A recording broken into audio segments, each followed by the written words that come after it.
ready? Ready? Good afternoon, everybody. I'd like to call this the Loudon Utility Board meeting to order. And I'd like to welcome all the visitors, which we don't have no visitors today. None whatsoever. So, Chip here with us today, and he's making sure we get this thing on the air. So we appreciate that. And what we do have here with us today, I appreciate the ones that are here. Might be of some need if we have to get in this computer system again. So, thank you. First order of business would be the approval of the minutes. Mr. Chairman, I've reviewed the minutes from our regular meeting of February 24th, 2020, and they appear to be accurate. Okay. Need a motion, please. Make a motion. I'll second. Have a motion and a second to approve the meeting minutes. All those in favor say aye. Aye. Any opposed, likewise. Next item on the agenda will be the financial reports. Yes, Mr. Chairman. Nicole Curtis will present the most recent available and reportable financials for your review.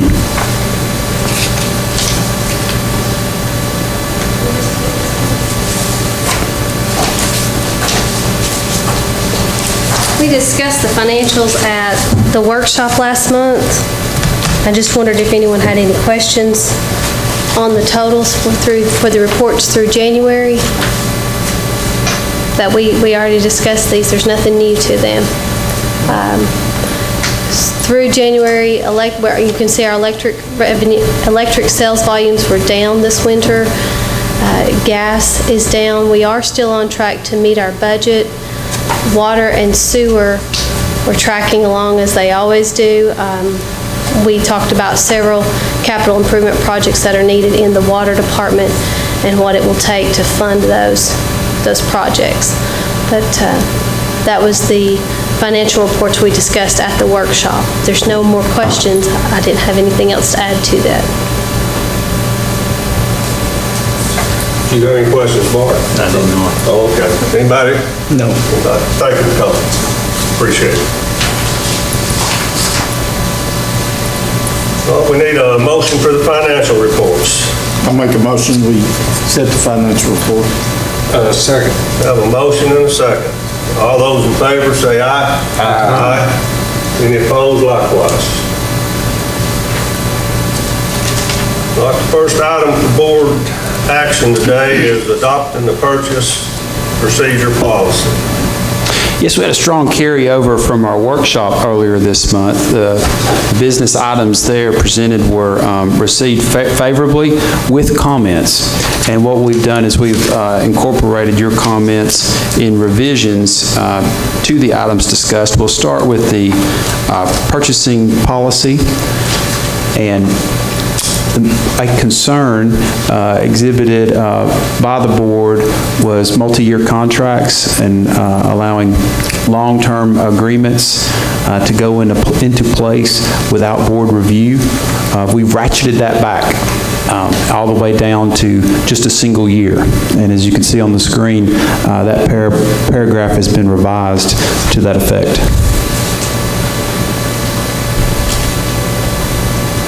That was about the only thing we had hanging on that one. If you remember? That was the main concern from the workshop.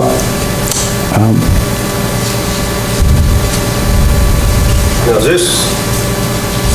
this the procedure where, did you take out the reversal bidding? Yes. Okay. Yes. Okay. I thought it was.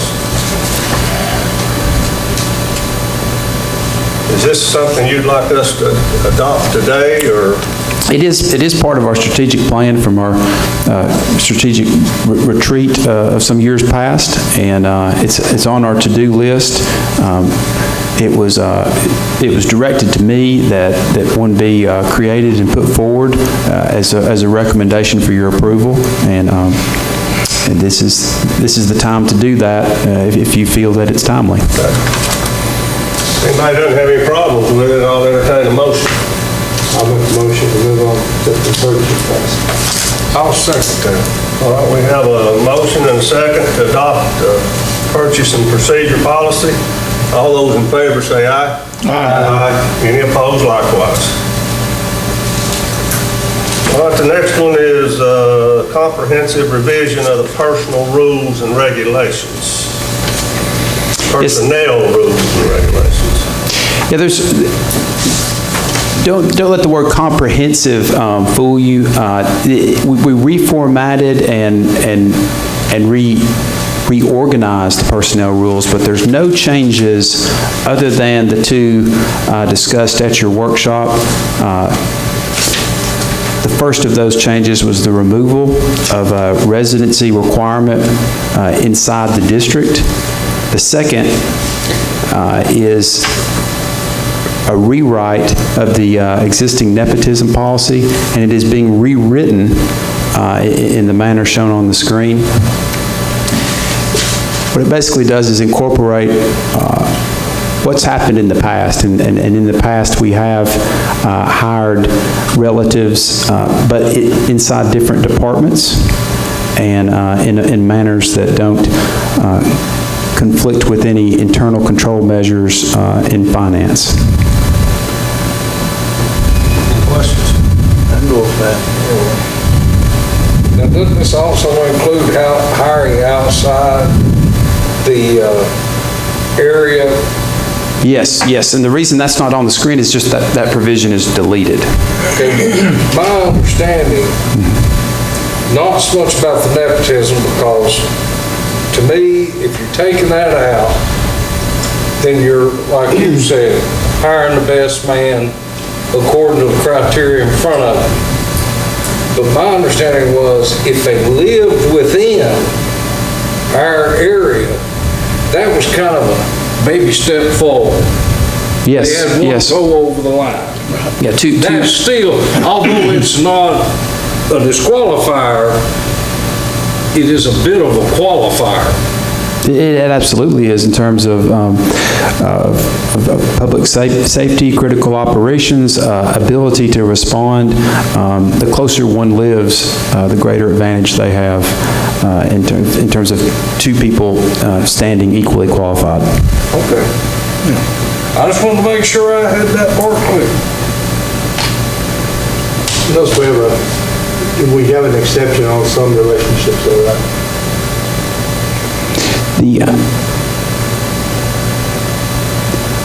The exception for the relationships would be in such a manner if management deems it to be not a financial internal control risk, or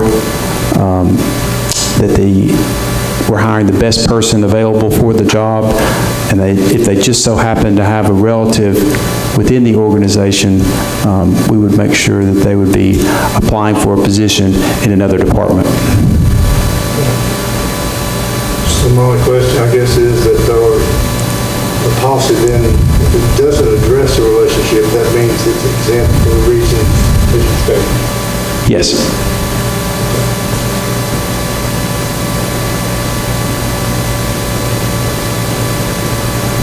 Anybody else? I make the motion. We have a motion. I'll second. We have a motion and second to make a revision on the personnel rules and regulations. All those in favor say aye. Aye. Any opposed, likewise. Next item for action is the authorizing the surplus of a 1980 Chevrolet. Yes, this is to bring us in compliance with the CMAQ grant, which enabled the utility to secure several new trucks. One condition of that grant is the older, inefficient, more pollution-creating model that's being replaced, that it be properly disposed of. This declares this particular truck, which is a 1987 Chevrolet surplus, so that compliance can be achieved. How many do we have? How many was we gonna do? Do you remember? 3, 4? Okay. Was it 4? 4. All right. I had somewhere along in there on my mind, didn't remember. Okay, we need a motion, please. Make a motion, we move on the truck. Second. We have a motion and a second to authorize the surplus of 87 Chevrolet C7D. All those in favor say aye. Aye. Any opposed likewise?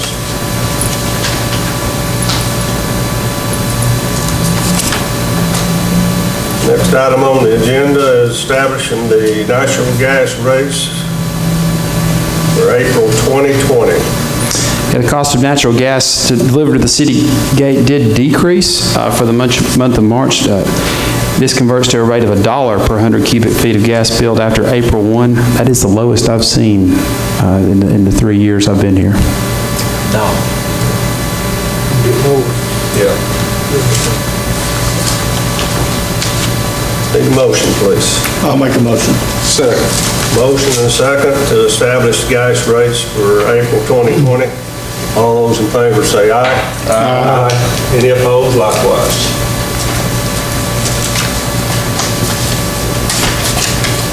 Well, that takes us to the bottom of the list where we have other. One item there is a Tennessee Valley fuel cost adjustment. Yeah, the fuel cost adjustment for April did decrease, and that converts to $1.97 decrease for each 1,000 kilowatt hours of residential customer use.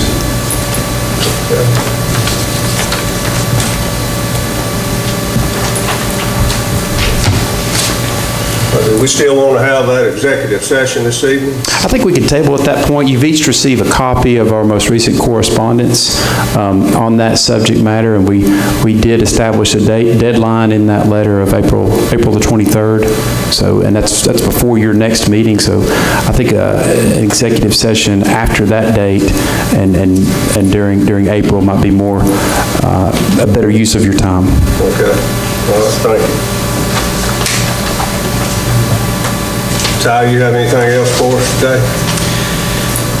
Well, things change every day. We feel like the ground's shifting under our feet, and thanks to the help of staff president in this room, Nicole Curtis, Jason Brown, Steve Fritz, I think we're in a good position to be able to follow the governor's guidance and what is allowed for to meet virtually.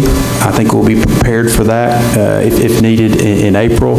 I'll be in close contact with the chairman and with the city mayor on whether that will be necessary, but we'll prepare for the worst and hope for the best. In terms of operations, please know that I think we're ahead of the curve. We've had meetings with all staff, and what we're doing is we're taking measures to protect our employees and the service critical missions that they perform. We've gone down to A crew and B crews so that we're alternating positions to minimize the contact they have with each other at work, and also allow each of them to shelter in place at home when they're on call so that we have a healthy team available when needed. Are we also instructing our employees to not have as much public contact as what they might have had in the past? Absolutely, absolutely. We're trying to maintain the salary schedule as you've approved, and we're offering some flexibility and leniency in terms of sick time.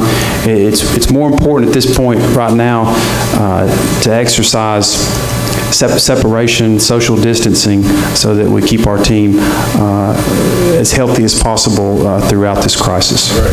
Thank you. A question or comment on A and B teams. I really just want to understand it just real clear, because I've had a couple of questions today about it. My understanding is A team is off a week from work, B team would be working. And it's divided 50-50 in the teams, I understand, is my understanding? It varies from department to department. I think what you're referring to most closely matches with what the electric department has come up with at this point. However, each department's different, the job duties within each department differ, and the whole point is to just split up and only have the people present for mission-critical tasks. There's no special projects going on right now. We're keeping it to the bare minimum. The message that I delivered to the employees is let's think of it like the holiday season. We have some scheduling challenges during the holiday season, so let's purposely impose those scheduling challenges on ourselves, and let's keep the people present that we need to do the bare minimum, which would be a skeleton staff. Everyone else sheltered in place and available on the next rotation. I'm just curious about how we were working at it. My understanding is that they'll continue to be paid, of course, that week off. This group, for instance, and then the next group would rotate out on the next week. Yes. The same system, right? Question, I just wondered if we had explored maybe the option of doing it a longer period where the financial impact on the utilities wouldn't be as hard if we were able to allow them to take and apply for unemployment for a month, for instance, that group, and then rotate the group every month. It's downtime. That's a possibility. I felt strongly that with our culture and in our ability to meet this challenge head on right now, that we would take our existing payroll as far into this as we can. Now, additional measures may have to be taken. We're going to evaluate this on a monthly, if not weekly basis to see how much farther we can do this. I do expect revenue drops, based on the downturn in the economy, but we'll just have to be something we can closely monitor. There's no guarantee that we'll be able to do this forever, but we're going to try and do it as long as we can. Yeah.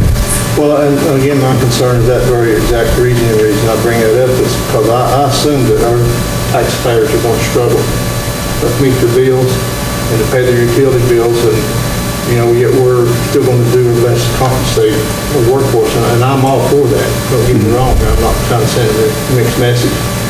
I just think that we ought to be very inquisitive. Is there another path that might help both situations up front? Because I don't see this as just a few more weeks. Personally, I don't know how everybody else sees it. I think we're in for a little long period, just because of the conditions of the nation. So there are some other paths that we can get help and assistance, I think, to compensate time off and then not hurt their benefits at all. I think help's on the way. I think the first of probably several stimulus packages is tied up right now in Congress. I do believe that will pass soon, and what we would want to do, and it'd be foolish not to do, is position ourselves in a manner where we couldn't take advantage of that stimulus. So if there's funds available for us, we'll pursue those with all due diligence. It's my request that we go part of that. Your request for That we definitely look at the stimulus packages that are being presented to the nation right now. Yeah. And if there's nothing there for us to capture and claim some help with, then we may consider another optional path to still make sure our employees are getting income, but yet take a little burden off the taxpayers and utilities as a whole. Well, I've recently gone through a little bit of this. Friday, 2 weeks ago, when everything seemed like the top started spinning much faster, I realized we had problems. We were banking on Monroe County, hadn't even discussed closing schools. The next day, top was going a lot faster. Had an emergency meeting with the upper staff. This was going to involve a couple of them. They agreed that we didn't have work, we didn't have need for employees.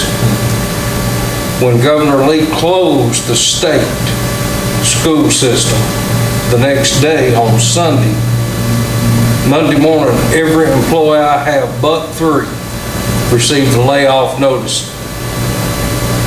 And they went home Friday happy with a job. They came in Monday morning and got the shock. Now, it's hard to do, and I didn't want to do it. All these employees have worked since last summer for a 6-week paid vacation. And had I known I could pay them for 6 weeks not working and then work them through their vacation this summer, I wouldn't have mind keeping them on at full wages. I don't know that. I don't know what's happening in June. I don't know that schools will reopen this school calendar year. And with that, you'll see businesses follow. And so I didn't have the luxury of time, and I think what Gene has brought out is something that really, along with the stimulus and stuff that they're trying to do for us, right now it just seems like a bunch of argument, and I'm positive, as a private businessman, I'll never see a dime of it. But I think it needs to be something that has to be considered. We're living in a world we didn't even know existed 2 months ago. I mean, I can't imagine it being any more of an impact right now on everyone as if a nuclear bomb had gone off in the middle of our country, and not one by us. So, you know, I don't think this is a short run either. That's my 2 cents. You will keep looking at it, though, won't you? We will keep looking at it, and we will work by incorporating the best practices to maintain what we do, which is essential services for the public. I agree. Tim, you have any? I'm good. Carter, you have anything else? I've said too much. Thank you for what you have said. Gene, you have anything? It's all right. All right. I'm good. Thank you, everybody, for coming. This meeting is adjourned.